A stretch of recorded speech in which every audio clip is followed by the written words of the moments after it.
Hi, it's Fias Tarot. Hello, Sagittarius placements. This is your love reading ngayong January. So, the person on your mind. So, titingnan natin ano bang meron. Okay? So, i-check natin kung ano ang meron sa situation and ano pang mga pwedeng maganap. Okay? It's like para magkaroon ka ng idea. Okay? So, yeah, before tayo mag-start, kung hindi ka pa nakakapag-subscribe, please do subscribe and hit the notification bell para lagi po tayong biging updated sa mga mangyayari pa lang. And again, kung may tanong pagdating po sa private reading, just message me sa akin pong FB page for more info. Ganun din po pagdating sa ating mga charms and iba nating items. Yes, okay. And yeah, isa-isahin natin sa mga bago dyan na kaka-follow lang, kaka-subscribe lang. So, ito sila. Ito yung ating mga charms. So, ito po yung ating cord cutting.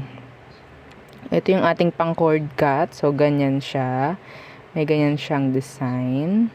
Okay. Meron siyang mga iba't iba ring stone dito sa likod. Okay. In person na. Ang ganda nito.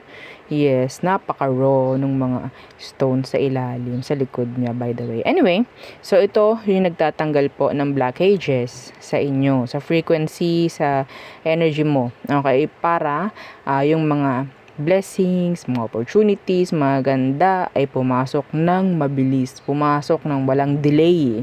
Okay, kaya nagkaka-delay kasi may blockage po or kaya hindi kaya napasok because of the blockages. Okay, so yun po. Ano bang meron? Sino ba nagbibigay ng blockages na yan? Okay, so may chance na pwedeng mga tao sa paligid mo or ikaw mismo nagbibigay. Okay, sa sarili mo. Yes, that is self-sabotaging. Okay, yung energy na ganyan. So, haalsin niya sa pamagitan po ng mga stone na rin ito. Okay, babalansehin nito yung energy na meron ka. Syempre, plus pa yung ritual, no, na meron tayo dito. And syempre, yung ating 2-in-1 love and money bracelet. So, ito naman is maganda sa love, maganda sa pamemera in general po, no. Meron siyang citrine stone. Ang citrine stone po is a money magnet. Okay, so siya yung magsisilbing parang tagakuha mo, no, para magkaroon ka ng increase in general sa inyong pamemera. Okay? So, kung gagamitin mo to sa love, yes, pwede to sa single, sa may mga connect, may mga conflicts. So, yes, pwede yan. Madam, pwede ba yun sa ex? Yes, pwede rin. Pero, ang ibibigay nito is kung anong dapat sa'yo. Okay? Kung anong dapat sa'yo, kung anong nararapat. Okay? Kung anong ikabubuti. Kung anong ikabubuti, parang ganyan. No? And syempre, dito tayo kay granter. So, si granter naman. So, dito tayo pwedeng mag-manifest. Dito tayo pwedeng mag-wish. Okay? So, magkaiba sila ni love bracelet, love and money bracelet. Magkaiba sila. Dito, hindi ka pwedeng mag-wish. Hindi ka makakapag-wish dito. Pero, didepende ito sa kung anong kailangan mo. Sa kung anong dapat sa'yo. Okay? So, ito, pwede ka mag-wish dito. Okay? Iwasan po, no, na mag-wish ng hindi maganda.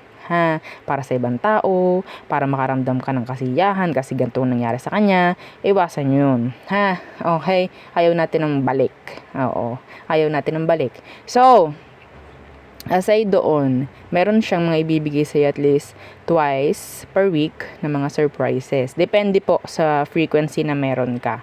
Okay? So, itong dalawang to, may mga may po-provide sa'yo, pero kung may blockages ka, well, alam mo na, matik yun. Pwedeng madidelay or hindi pupunta sa'yo kung ano man yung pwede or kung anong dapat, no? And, yes, available lang ating mga evil eye protections. Okay, so ito sila. So, ito yung ating necklace. Kita nyo naman, diba? And ito yung ating ring.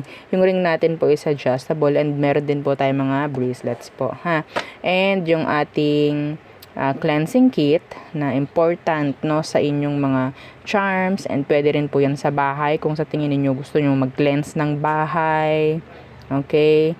Energetically, yes. And syempre, yung ating bago na attracting spray. So, yes, again, parang ano to good for love and money katulad nito. Okay? Pero ito, mas maganda ito every time na meron kang makakatransact, dapat maaamoy ka. Okay? So, para itong yung energy is manipulating tayo. Nag-a-attract kasi tayo, no? So, sa pamera, yes, increase, no? Yun ang ating target dyan. And, pagdating sa love, yes, madam, kasama ko yung person, ganto ganyan. Wala na ba akong gagawin? Wala na, kundi spray mo lang, no? And, set your intentions. Okay? Kung anong dapat, kung anong sa tingin mo yung gusto mo. And, syempre, sa mga ex, madam, pwede ba yan sa ex? Yes! Kailangan ko lang ng name ni ex mo. Ha? Madam, paano yun? Hindi kami nagsasama, hindi kami nagkikita. Kaya nga po kailangan ng name. Ha? Okay? And yung ating healing oil, this is 30 ml. Ang scent niya ay, di ba hindi ko makita? Ang labo ng paningin ko. White tea and ginger. Opo, kasi nagsasalamin talaga ako pero ayoko. Oo, so ginger tea and white. Ginger tea and white. White tea and ginger, 'di ba mali-mali? So, pasensya na, malabo yung mata ko. So, white tea and ginger, ito po ay maganda sa mga masasakit ang katawan, no? Yung hirap makatulog. And yung mga nahihilo, yan, pwede sa inyo to. Okay? So, kahit ako ginagamit ko yan. So, hindi siya talaga, hindi po ito pwede sa yung mga malalalang sakit. No, hindi po pwede yan. Okay? Ang dapat dyan, nagpapadoktor na. Oo, so yun po, ha? Again, kung may mga tanong, mag-message na lang po, ha? Okay. So, let's focus sa person ng mga Sagittarius. So, short lang na reading about your person. Let's see your situation. Ano bang meron sa situation ng mga Sagittarius and their person? Ano ang inyong situation? Let's see. So, we have here death. Could be a Scorpio. Okay, any zodiac sign naman, pwede. So, may nangyaring ending. Okay, or changes. So, what's with that death? Okay, ending of a cycle. Or parang sabihin natin kailangan ng ending pagdating sa cycle ninyo. Kung kayo ay nasa cycle pa, yung paulit-ulit, on-off, wala nang nangyayari, wala nang pinatutunguhan, yan.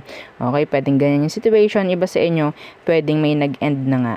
Separation, nandyan, check. Parang ganyan. So, may natapos po, if ever. Okay, na cycle sa inyo. Yun po ang kailangan nyong malaman. And that's good. Okay, that's good. Kasi mahirap din talagang makawala, no, sa isang cycle. Yung routine, no. Aminin nyo, may mga relationship talaga na hindi na pinapagalaw ng love. Pinapagalaw na lang ng responsibilities. Di po ba? Yes. Yung okay, kailangan kong sumama sa taong to kasi kailangan eh. Like that, di ba? Real talk, may ganun. Sa dami ko ba naman na nabasa na. At personal pa yun. Syempre. O, diba? Anyway. So, kung kayo hiwalay, anong meron? Siguro, gawin nyo na lang din tong, closure. If you're waiting for a closure. Okay? So, anong meron sa taong to ngayon? Kayo'y hiwalay. Okay, so the 10 of Swords. Yeah, this is ending. Okay, pakiramdam niya, totally, this is ending. Some of them, pakiramdam niya, this is, their, kasalanan. Kasalanan nila. Anong meron dyan sa 10 of Swords? The Queen of Swords.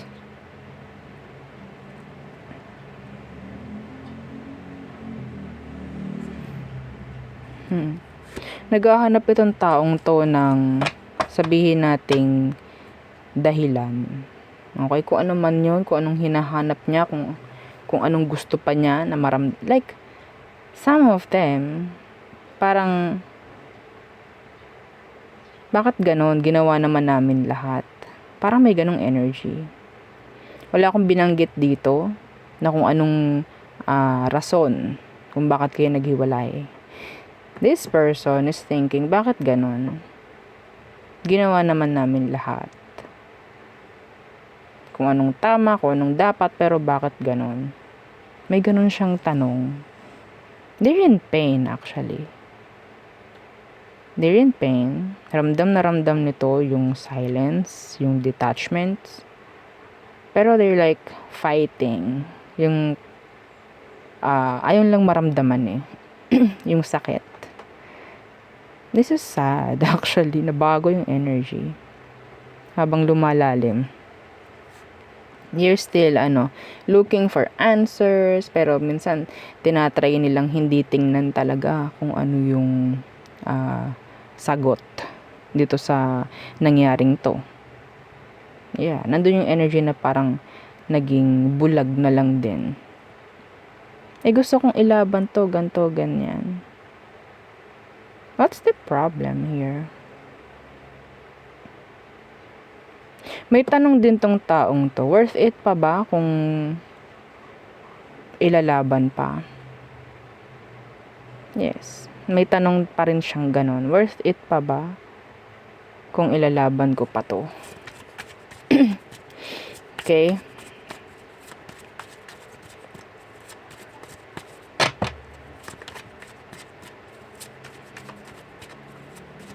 Tama pa ba na ilaban to? May pag-asa pa ba? Yeah. So, let's see. Ano ba talagang emosyon niya? Anong emosyon ng taong to? Yeah, see? The Two of Cups.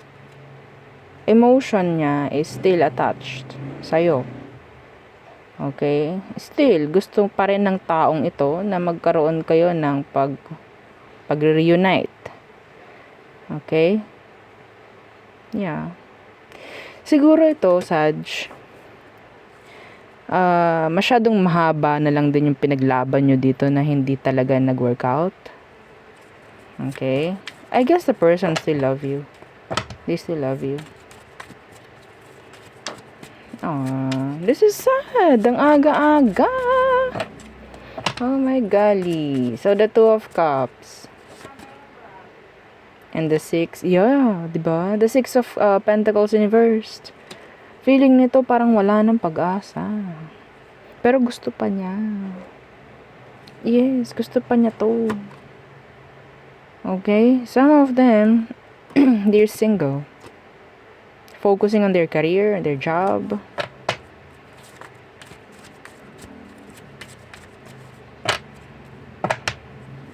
Siguro ito yung situation or connection na parang sobrang tagal pero hindi pa rin totally nag-end up na maging kayo or magkaroon ng marriage. Mga ganyang bagay. Nalungkot ako dito sa energy ng person mo, Saj. Oh my gosh. So what is their next action?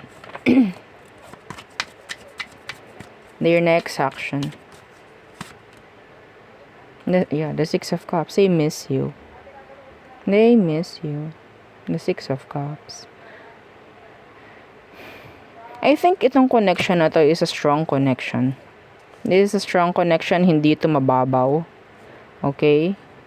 So, some of you, meron kayong, ang tawag dyan, talagang nakasanayan nyo na yung isa't isa. Yes. Okay? And, yes, nandun din yung energy na parang meron kayong tawag dyan, soul recognition. May mga ganyan na bagay. So, it's like comfy kayo sa isa't isa and then biglang nawala. Oh my gosh. Yeah, Temperance. Some of them, they're still willing to wait. Okay? Willing to wait. The Hermit in reverse. Without you, napakadilim, napakalabo ng mga mangyayari pagdating sa kanila. Still, this person is hoping. Hindi nila ito ipipilit, hindi sila gagawa ng aksyon. Yeah. Ang hirap na ito. Na-stress ako. Oo. Oh my gosh. Yung person mo is stress sa connection nyo. Ano ang outcome this January? So, wala ako nakikitang masyadong action coming from your person. They're just like waiting, still connected sa'yo emotionally. Pwede ito yung lumabas sa, sa panaginip mo kasi, palagi kong nasa isip niyan. So, anong meron? Anong outcome nyo this January? So, this is not timeless po, ha? January only. Oh, hanggang January lang. Oh, the Three of Cups in reverse. So, still, wala pa rin energy ng reconciliation or reconnection this January.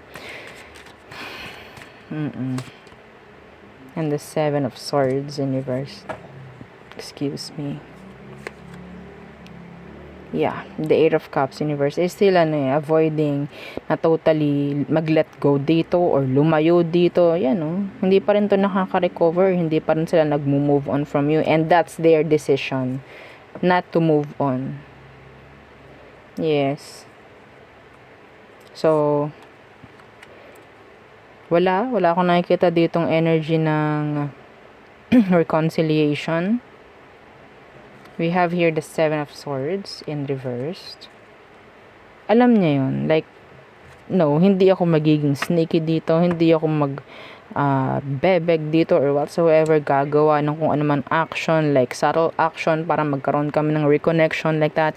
No, wala akong ganung nakikita pagdating dito sa inyong outcome this January. Okay, so this is like totally silent. Total silent. Okay? But yes, nandun pa rin yung love nito for you. Still wanting to connect. Still wanting to communicate. Talk about the separation. Talk about kung ano man ang issue. Mga ganyang bagay. Hindi ka pa rin ito totally kinakalimutan, Sag. Kung sino man ito. Yes. So, parte ka na ng routine niya eh. Yeah. Parte ka na ng routine. So, let's see all signs are through Pisces for you, Sag. Again, don't forget to like, share, and subscribe. To manifest, okay, the energy, just share the video. Okay? So, Aries, they're trying to avoid you, but they can't. Taurus, they're spying, they're looking, they're watching you. Gemini, they have this sabihin nating action na kailangan nilang gawin. Okay. Cancer, they're invested, still waiting, hoping maybe. So, Leo, they're holding back, still keeping you. So, Libra, they're trying to surrender. Pero parang feeling ko, kunyari lang yun kasi they're still watching you. Okay, so Libra, they're still attached. Some of them, they want improvement pagdating po sa connection. Kung kayo is magkarelasyon ng Libra, pwedeng magkaroon po ng progress. But I'm seeing a little conflict. There's this conflict. Yung iba dito, may third party involved with this Libra. So, Scorpio, they miss you. You're on their mind. Yes. Okay, Sagittarius, waiting. Open. Nandyan yung energy ng balance. Capricorn. Okay. So, si Capricorn, tinitingnan lang nito kung ano yung dapat, kung ano yung tama. Okay? So, nagiging fair lang siya. Okay, so Aquarius, they're trying to end the situation or have changes pagdating ng situation. Okay, so Pisces, end of a cycle ang nakukuha ko dito. Ending of a cycle. Okay, so there, yun ang aking reading for you, Sagittarius placements. Again, please don't forget to like, share, and subscribe. And yeah, follow our FB page. And isa nating YouTube channel na nasa description box below. Again, thank you. Goodbye.